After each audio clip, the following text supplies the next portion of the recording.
All right, let's dive in. Today, we're looking into corporate tax avoidance.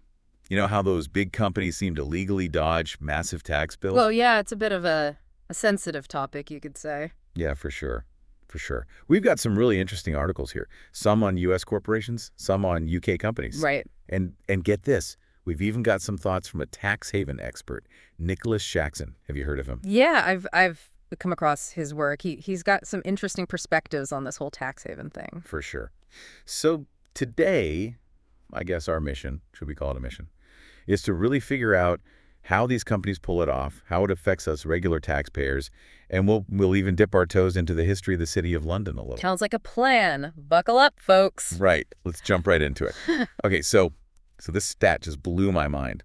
20 profitable S&P 500 companies, they paid absolutely zero federal taxes back in the second quarter of 2014. We're talking big names here like Merck, General Motors, Seagate. These aren't, your corner store businesses. Mhm. So how can a company be profitable but pay zero in taxes? Explain it to me. Well, the key here is they're not breaking any laws. It's all legal. They're not evading taxes, they're avoiding them.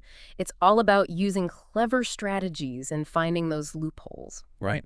One way they do this is by shifting their profits to, well, countries with much lower tax rates. Ah, so playing the global tax game, huh? You got it. Yeah. Remember Merck talked about those beneficial impact of foreign earnings? Yeah. Well, that's usually a sign they're moving money to where the taxes are, shall we say, more favorable. Interesting. So besides this profit shifting thing, what other tricks do they have up their sleeves? Well, sometimes they take advantage of these one-time tax benefits, from some pretty specific financial moves, like take Merck again, their deal with AstraZeneca. That resulted in a pretty significant one-time tax benefit. So it's not always shady business. It's more about knowing how to play the system. Right, exactly. They're making these complex financial moves, often, with good business reasons behind them, but those tax implications, they're a huge part of the decision-making process. Hmm. It makes you wonder, though, if these big players aren't paying their fair share, who is? That's the million-dollar question. Is it us regular folks picking up the slack? It's certainly worth considering. It is. Okay, let's talk about Seagate for a second. They've been pretty good at keeping their taxes low, too, even getting tax benefits some years. Right. They mentioned something about a reversal of valuation allowances, I think it was. I'll be honest, I didn't quite grasp that one. Yeah, it's an accounting thing, pretty complicated, but basically it lets them lower their taxes because of some previous accounting adjustments. And here's the kicker. Seagate's main company, it's actually based in Ireland. Oh, Ireland. And Ireland's known for its, well, let's say, friendly corporate tax rates. I see. So location, location, location. It matters in taxes, too. It plays a big role. Makes you wonder, how much does where you set up shop actually matter? Oh, it's a big deal. Okay. So this isn't just an American thing then, right? What about over in the UK? Are they dealing with the same stuff? Oh, absolutely. In fact, 6 of Britain's top 10 companies, despite making billions globally, they paid zero corporation tax in 2014. Wait, seriously? Hmm. 6 out of the top 10. So are you telling me those companies gave nothing back to the UK tax system? Well, it's not that straightforward, but it does highlight a major issue with how corporation tax works. It's all about the profits a company declares within that country. Right. If they can move their profits and expenses around internationally, and they often can, well, they can minimize their tax burden in those higher tax countries like the UK. Okay, so companies like Shell, they made what, almost 20 billion pounds globally? Nearly. They can end up paying zero in the UK. That's exactly what happened in 2014. And it wasn't just Shell. Vodafone and AstraZeneca, huge companies, right? Yeah. They declared zero taxable profits in the UK that year. They structured things so, at least on paper, they had no taxable profits there. I got to be honest, it's a little frustrating. Almost feels like the system is rigged against us, the everyday folks. It's certainly a system that benefits those who can navigate its complexities. Right. And to understand just how big this is, we need to look beyond that image of, tax havens as just those sunny islands. Right, yeah. I was picturing CEOs sipping cocktails on a beach somewhere. That's the stereotype, but the reality is way more complex. Okay, so what's the real deal with these tax havens? Well, this is where Nicholas Shaxson comes in. He argues that those big financial centers, like the City of London, they're big players too. Really? They use legal loopholes just like those tropical islands, helping corporations and individuals lower their taxes. So the City of London, the heart of British finance, is acting like a hidden tax haven, right under everyone's noses. That's one way to look at it. The city's a separate jurisdiction within the UK, its own laws, its own privileges. It goes way back, to its history as the financial capital of the British Empire. And get this, corporations have voting rights in city elections. No way. So they have a say in how the city's run. Yeah, I mean, Goldman Sachs, the investment bank, they have a voice in city politics. Wow, I never knew that. So we've got this financial powerhouse operating with its own rules, attracting businesses from all over, and then within it, companies are using these complex tricks to avoid paying their fair share. It's a lot to process, to be honest. It certainly raises some questions about fairness, and who really benefits from these rules. But to really understand this, we've got to dig deeper into this tax haven idea beyond those palm trees and beaches. Okay, let's do it. Let's peel back the layers of those tax havens. All right, let's go. When these wealthy companies and individuals, when they avoid paying their taxes, well, the burden shifts, doesn't it? Yeah, to us, right? To the average taxpayer. Yeah, exactly. And that means less funding for those essential public services, things like healthcare and education, even infrastructure, all the things that make for a healthy society. So we all end up paying the price for these fancy tax avoidance schemes. In a way, yeah. And it's not just some, theoretical problem either. Remember those UK uncut protests? Yeah, vaguely. Remind me. Well, those were all about, people were angry, big corporations dodging taxes while these vital services were being cut. It really showed that disconnect between the financial elite and, well, everyone else struggling to get by. Yeah, that's a good point. It's not just about numbers. It's about real-world consequences for all of us. For sure. And this impact, it goes beyond just, developed nations like the UK. Think about countries with lots of resources, developing countries like Nigeria, for instance. Okay. They might generate, a ton of wealth from those resources, but a big chunk of it gets siphoned off through those tax havens and those complex financial arrangements.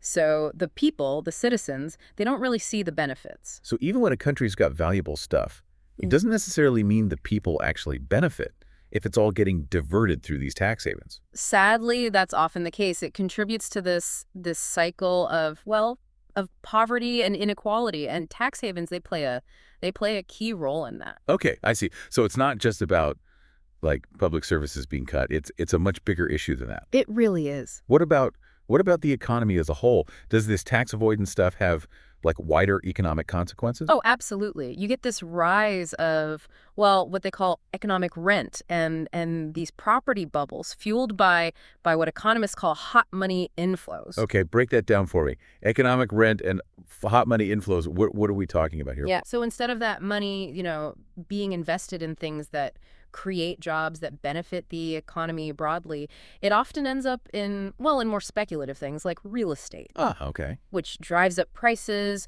creates these artificial bubbles. So it's like inflating a balloon that's just going to burst eventually? Exactly. And when it does, guess who gets hurt the most? Regular people. The ones who can least afford it. Right. It just makes existing inequalities even worse. Makes it that much harder for people to achieve any kind of financial stability. It's a vicious cycle. Yeah. And all this, while smaller businesses, the ones that really drive a lot of economies, they're trying to compete with these mega corporations that can afford to play all these tax games. That's a huge issue.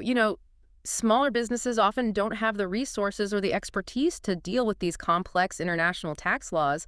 They're playing on a totally different field. Right.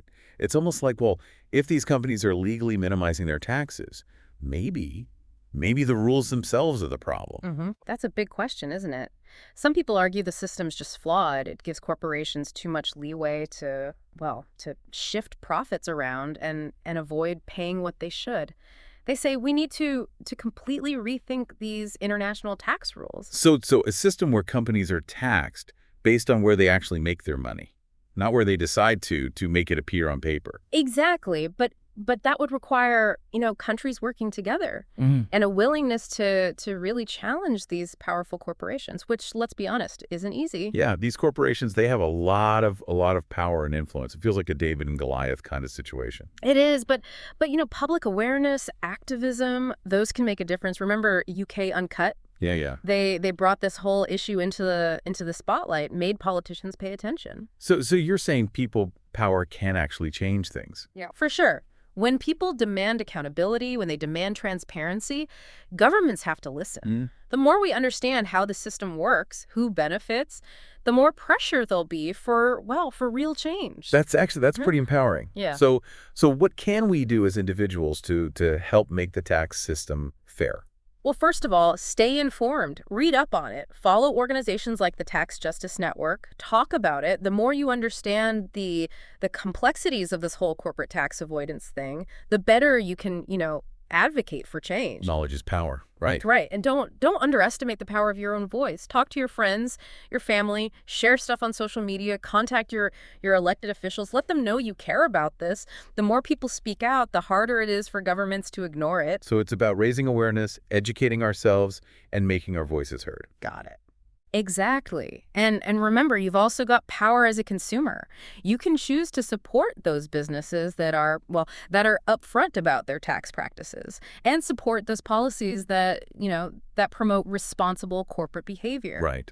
Every little bit helps. Exactly. Every action, no matter how small, can contribute to a more just system. This has been quite a deep dive. We've uncovered some pretty shocking stuff about corporate tax avoidance, looked at how it all works, and hopefully inspired our listeners to take action. It's a complex issue, but it's not hopeless. There's this growing movement for change, led by people who want a fairer and more transparent system. I know this is a lot to take in, a lot of information. It is. But for those who want to dig a little deeper, we've actually got some great resources, some places you can go to learn more about this whole thing. Oh, yeah, absolutely. If you're ready to really dive into the nitty-gritty, the Tax Justice Network, that's a great place to start. Their website's got tons of information, reports, articles, even a blog that breaks down those complex ideas into, something easier to understand. Yeah,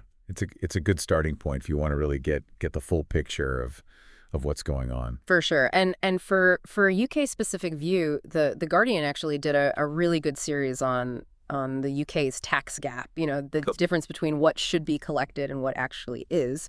Yeah. It's pretty eye-opening. It really shows you the scale of this tax avoidance happening, right here. And if you're in the mood for some serious investigative journalism, you got to check out Private Eye. They've done some amazing work exposing, some of those questionable practices of corporations and the sometimes cozy relationship between big business and the government. Oh yeah, their coverage of that Vodafone case, that was fantastic. They really challenged Vodafone's claims and really got into the whole murky world of offshore finance. And of course, we got to mention Richard Murphy. Oh, absolutely. Leading tax expert. Yeah. His blog is full of great analysis and commentary on all the latest tax policy stuff. He's brilliant at explaining the technical side of tax avoidance and looking at possible solutions. For sure. So there you have it, folks.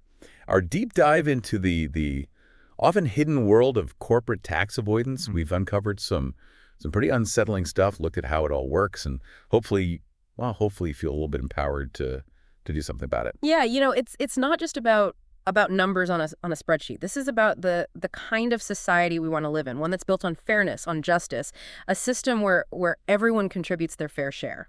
Absolutely. So the choice is yours. Do you stay silent and let this system keep going? Or do you join the movement for a fairer, more transparent tax system? Every voice matters. We raise awareness, we demand transparency, we hold those in power accountable, and we can build a world where everyone pays their fair share, a world where the benefits of economic prosperity, they're shared more fairly. Couldn't have said it better myself.